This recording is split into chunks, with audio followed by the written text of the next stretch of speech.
Our first scripture reading today is from the Gospel of Matthew, chapter 8, verses 5 through 12. When he entered Capernaum, a centurion came to him, appealing to him and saying, "Lord, my servant is lying at home paralyzed in terrible distress." And he said to him, "I will come and cure him." The centurion answered, "Lord, I am not worthy to have you come under my roof, but only speak the word, and my servant will be healed. For I also am a man under authority, with soldiers under me, and I say to one, 'Go,' and he goes, and to another, 'Come,' and he comes, and to my slave, 'Do this,' and the slave does it."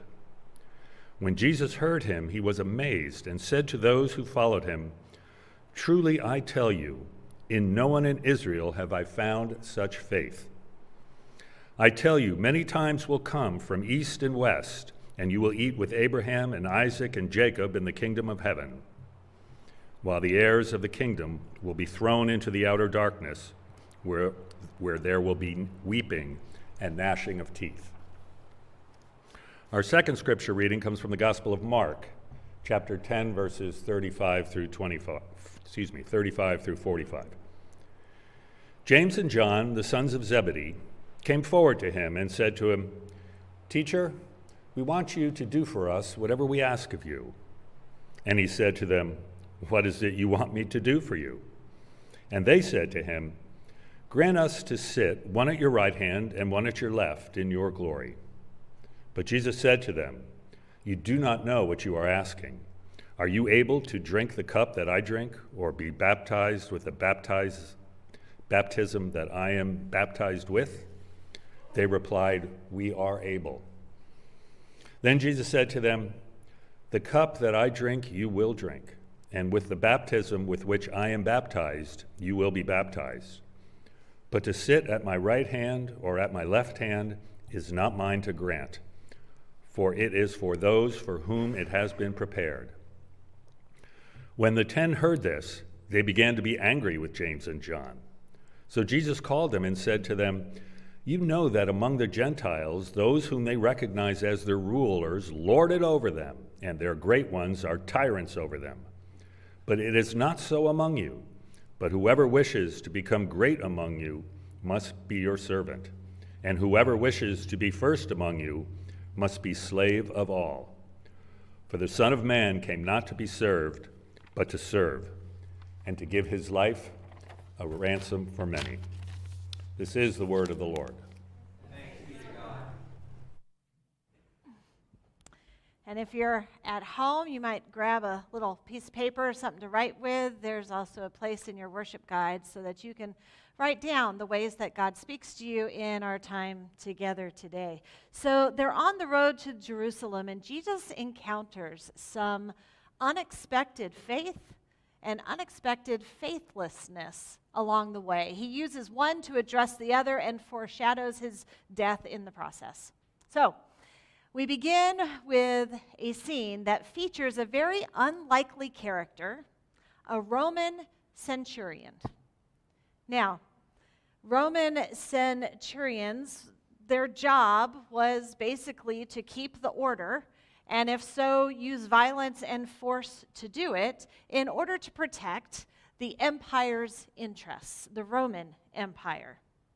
He was powerful, a centurion, century, it means 100. He had 100 men under him that he commanded. That was his battalion. He was influential in commanding respect and even fear from others, and he was wealthy. He could afford to have servants or slaves in his household. And yet when this Gentile centurion has a servant who is laying paralyzed and is terribly suffering, he goes to the one person that he knows can heal him. And this is how the Chosen imagines how that scene took place. Servant boy is lying paralyzed at home. He has been sick for so long, and now he is suffering terribly, near death. Take me to him. call him Lord? I am not worthy to have you come into my home, and I know you would not be comfortable as a Jew in a Roman's home. But you only need to say the word, and he will be healed. I'm not worthy. The truth about the child, he's actually my son. I am so ashamed I shouldn't even be asking you, but I am. And I know you can do it. Master, I never thought I'd say this, but he is worthy to have you do this for him. He loves our people. He has helped us. I know. Do not trouble yourself. You can heal him from a distance with only a word of command. I also have authority with men under me. If I say to one, go, he goes. If I say to another, come, he comes. Anything you command in this world will happen. I know it. Even this. Stand up. What? Rise.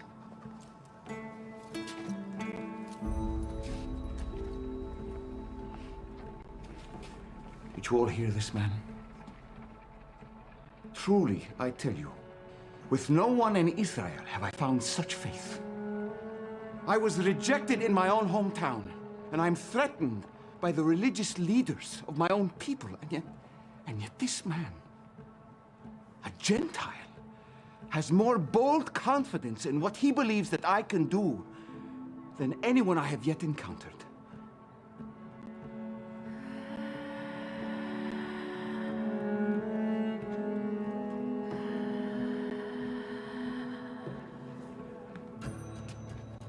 Go.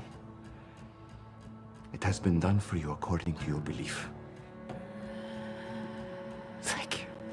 Thank you. So most scholars believe that this centurion was what's called a God-fearer. And that was a term that was used for Gentiles, for non-Jewish people who were believers in the God of Israel, who even went to the synagogue and followed some of the Jewish customs and laws, but they stopped short of full conversion because probably either of circumcision or some of the strict dietary laws that they had. But he was not necessarily a stranger to the Jewish faith. And we can see in this clip and in this story what his faith was in this Jesus of Nazareth. We see in this short passage who this man was. He was compassionate. He was a man of integrity. He was a man that would use his power to help other people along the way. He was not your typical Roman centurion.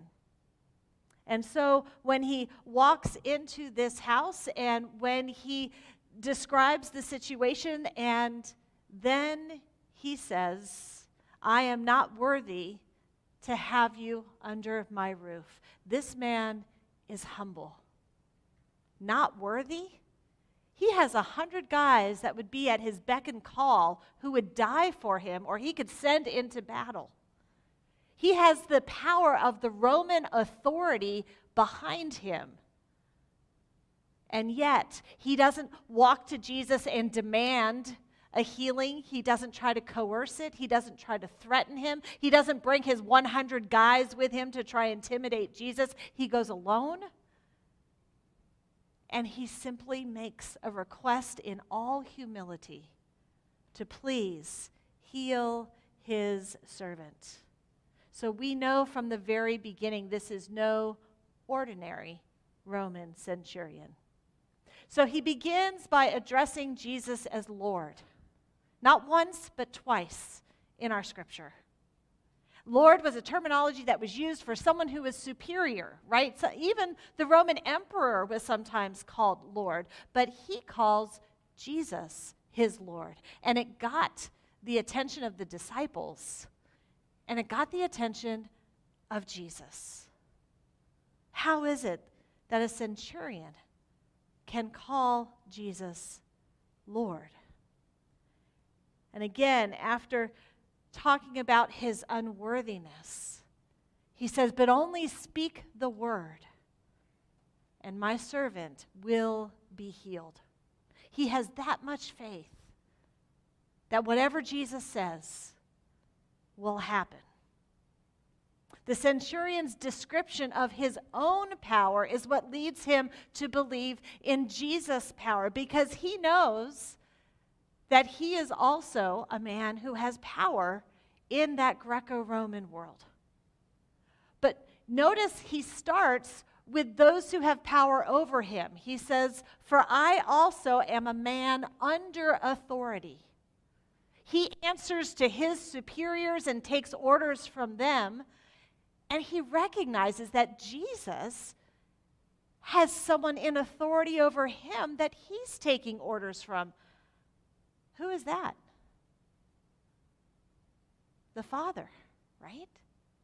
So here this centurion is recognizing that both of them are not necessarily acting of their own will or under their own power, but they each are doing the will of those above them.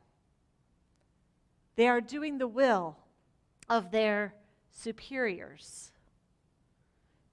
So, just as the centurion then can tell people to go and come and they will obey, he's also recognizing that Jesus can do the same, but with illness and with healing, not just with people.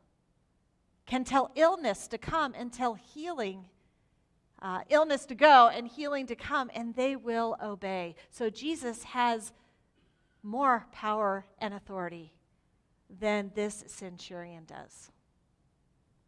And he knows it, and he asks. And not only do people in that time understand about miraculous healings, but they also think that you have to be in close proximity to allow that healing to take place, right? There needs to be a touch. There needs to be a physical presence. So here, again, you have a symbol of Roman occupation who not only is calling Jesus Lord, he is not only believing that Jesus can heal, but he's saying, I think you can heal from a distance. You don't even have to be there. That's the kind of faith that this Roman centurion had. That the power of Jesus' word was enough. You know, they say seeing is believing, but believing without seeing takes your faith to a whole nother level. And it's a faith that got the disciples' attention and got Jesus' attention. And so Jesus responds.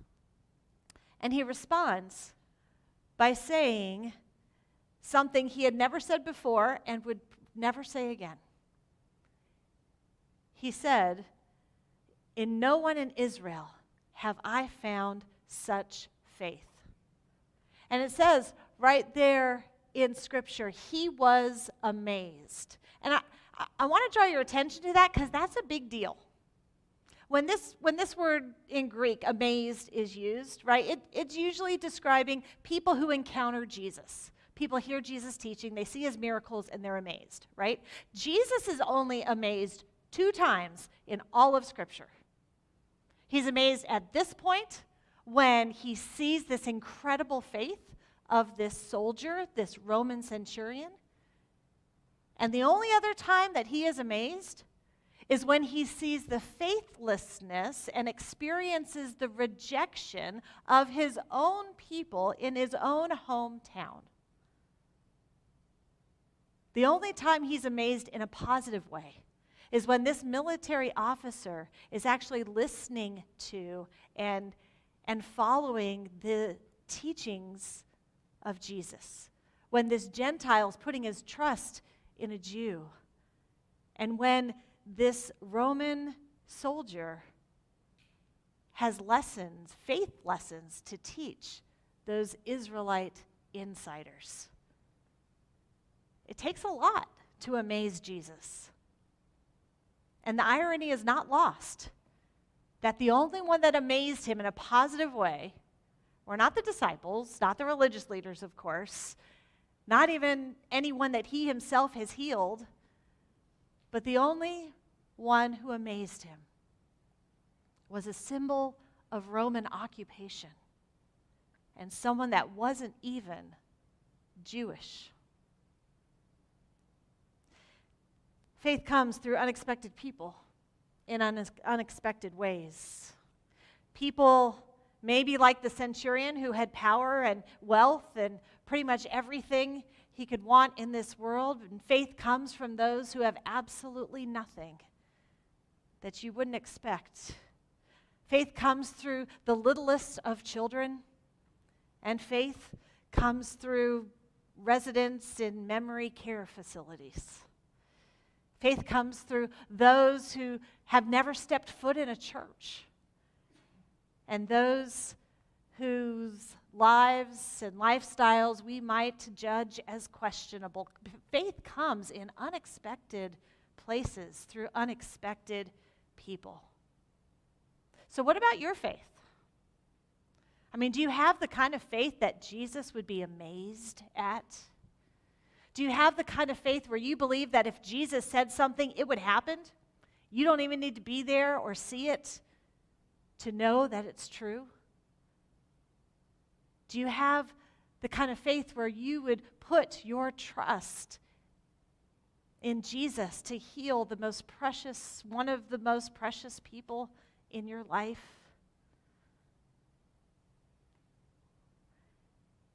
We come to this story to reflect on faith and what it means and how it's lived. And one of the ways in which our faith is deepened is through prayer. And for those of you who are familiar with the Catholic tradition or have grown up Catholic or attended services, there is a prayer in that tradition that is taken directly from this story.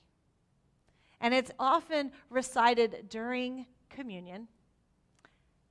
But it's a prayer that I have prayed on retreats and am familiar with, and it's a prayer that helps us to deepen our faith, to grow it and broaden it and widen it.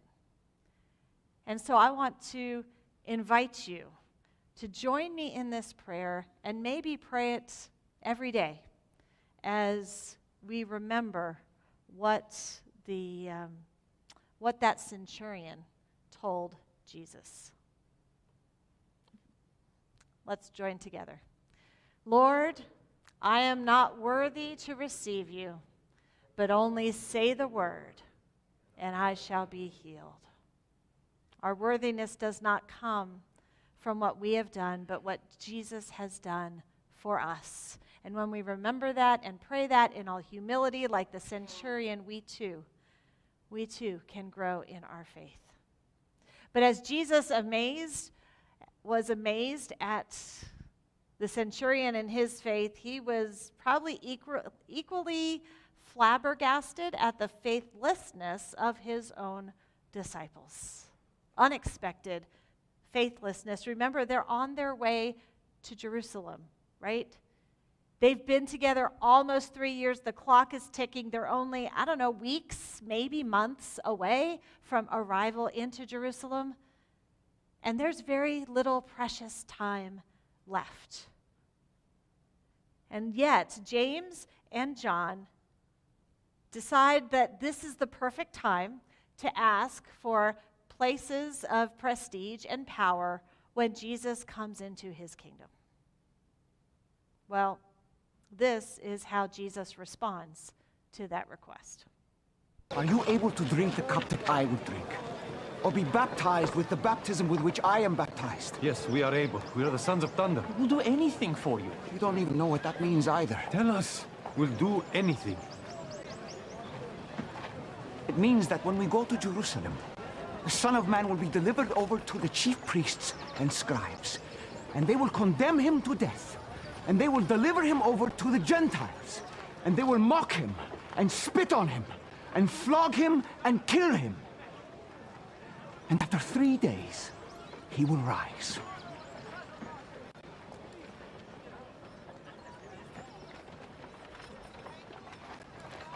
Who are you talking about? I thought the Son of Man was you. And you will drink the cup that I drink, and be baptized with the baptism with which I am baptized. But you do not want that now. You are not ready for it. To sit at my right hand and my left, it is not mine to grant, but it is for those for whom it has been prepared by my Father. You have no business asking what you did. No offense, Nathaniel, but we were here long before you. How could you ask it? And in front of all of us. Ruling positions, high seats of honor. Oh, look who's talking. Hey, I didn't ask for it. He gave it to me. Don't even know what the rock means. Stop! All of you have been granted leadership and authority. All of you make up the foundation on which I'll build my church. But you are thinking like the Gentiles, whose rulers lord their authority over their inferiors. That is not how my kingdom works. I have told you this before, and you still don't get it. This has to change, because their way is not how it will be with you. Do you hear me? Yes. Yes, sir. Whoever would be great among you must be your servant, and whoever would be first among you must be your slave. Because even the Son of Man came not to be served, but to serve, and to give his life as a ransom for many. Now, that's not the first time Jesus has told them about what would happen when they arrive in Jerusalem. In fact, if you read Mark, it is the third time. The third time Jesus tells them specifically, in detail, about the humiliation and the torture and the death that awaits them. And yet, they had the audacity to start the conversation. Teacher, we want us to do for you whatever we ask of you. And they thought that would work. Have you ever had a kid ask you that? Hey, Mom, will you do anything we want you to? What do you want? I mean, you really think you're going to trick Jesus like that? I mean, it's like, kids asking their parents for ice cream before they finish their dinner or something. I mean, after they got through this, they knew it was wrong. They knew it was wrong. Why else would you start a conversation like that? Listen to your inner voice. If you think it's wrong, it probably is. But then they continue and they say, okay, this is our request. Let us sit, one at your right hand and one of your left in your glory, because they still don't get it. They're thinking about this coronation room and a king with a crown and two really great seats on either side. They're thinking about power and position and authority. And Jesus says it's not going to be like that. That's not the kind of kingdom I came to establish. So the disciples, they make this bold and childish request based on ambition and their desire for power because they just don't get it. And Jesus, can you just imagine how exasperated he is at this point? How many times do I have to tell you guys?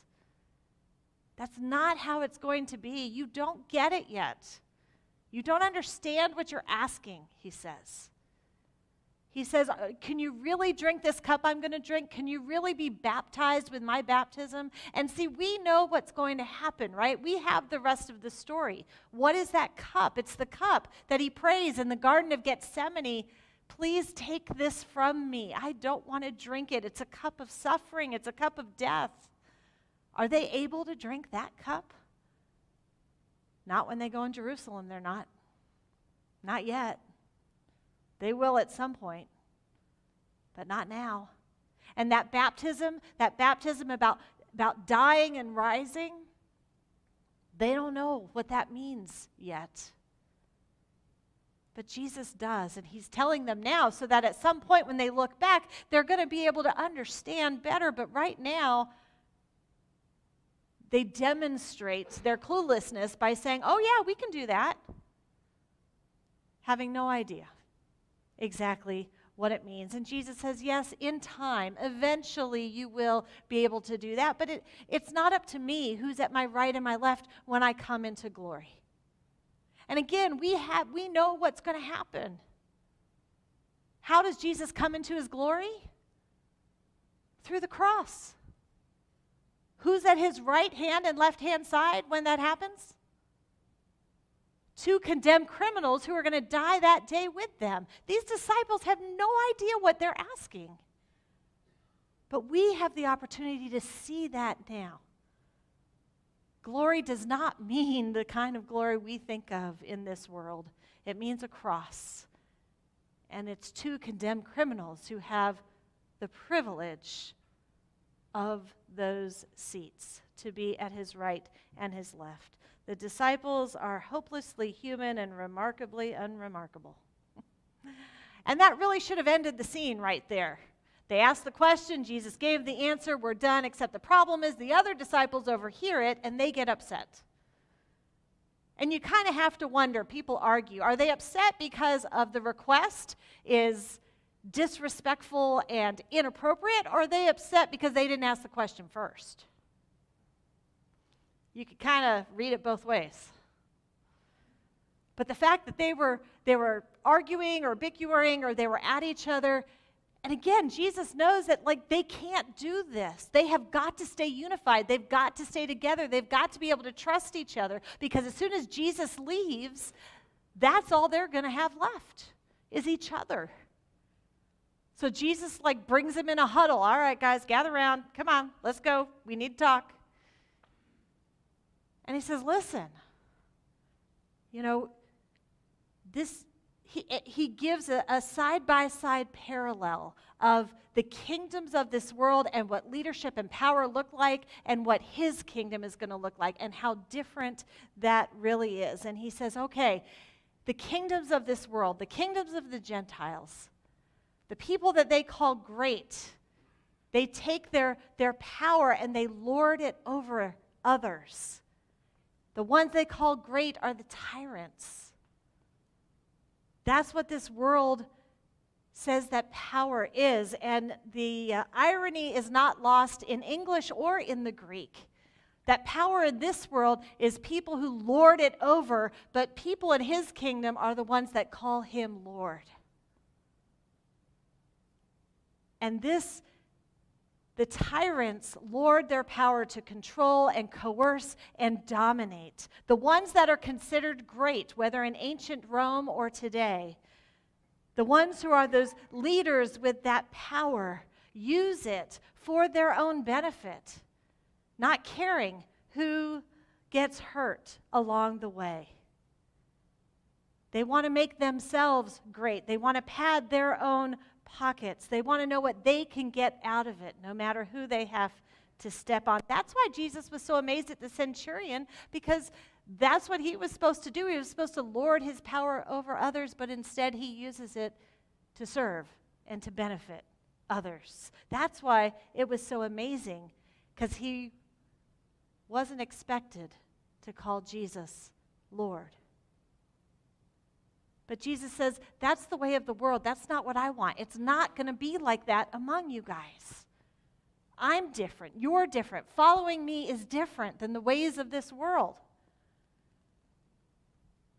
And so Jesus says to them, whoever wishes to be great must be your servant, and whoever wishes to be first must be your slave. Jesus turns this power and privilege upside down. You have to serve if you want to be great. If you want to be first, you have to be a slave. And make no mistake, slave was not just the bottom of the totem pole, but ground zero, right? Not even on the ladder, so to speak. Nobody wanted to be a slave. There was no honor, there was no reward in it, and that is the point. That's what Jesus is saying, that he offers a new paradigm for ministry. Service, and that real ministry isn't about the seat you sit in, it's about who you serve. And there's a new paradigm for the Messiah as well. The Son of Man came not to be served, but to serve and give his life as a ransom for many. And I'll give the disciples the benefit of the doubt. Maybe at that point they're like, oh yeah, I remember you saying that. We get it. Sorry. We understand it's not about the ways of the world. But you know who really got it? That Roman centurion. He's the one that didn't just understand, he lived it. He came, he existed, he used his power, not so others could serve him, but so that he could serve others. The one who was supposed to serve him, laying sick in bed, that was the one that he went to Jesus about, and in service to him, tried to help this servant. He didn't have to do that. He could have just let his servant die and with his money acquire another one. But he cared about the people who worked for him. He cared about the people around him. And back then and even today, people of power, we are surprised when they actually care about those who are beneath them, who are supposed to serve them. And so we forget that Jesus tells us through a basin and a towel and through a cross what leadership and what service and what greatness is really all about. It's not about using our positions or power or privilege for ourselves, but it's about using it to serve others, to make lives better for others. The centurion was not a typical leader, not then and not today. He was a man of sensitivity and caring and compassion. He was that servant leader. He was a responsible CEO. He cared for his employees. He cared for those who were even of different nationalities and races and religions because he got it. He got what Jesus was teaching. And he took to heart what greatness meant in God's kingdom. So I think there's a little bit of James and John in all of us. I read one commentator who creatively called it, we all have Zebedee DNA in us. Zebedee DNA is in our genes. Because there's at least a little bit of part of us who want the best seats in the house, who want that privileged position, who have that ambition to be great, to be the best, to be number one, to be on top, to be successful and significant and known and noticed. We all have that Zebedee DNA, and this world will fuel that fire and stoke that fire in us every single day. But Jesus says, no, if you're my follower, that's not how I want you to live. I don't want you to go around expecting people serving you. I want you to go around and serve other people. You are to be a servant leader, not a tyrant, not exercising power for greed, not enforcing and imposing your will by threat or fear or intimidation, not seeking your own benefit or glory, but rather the purpose is to benefit others, to use whatever power we have in our families, in our church, in our community, in our nation, to serve, not to demand to be served. Faith and faithlessness can be found in many different ways and in a lot of unexpected places. So I leave you with a question. Is your faith more like the centurions or the disciples?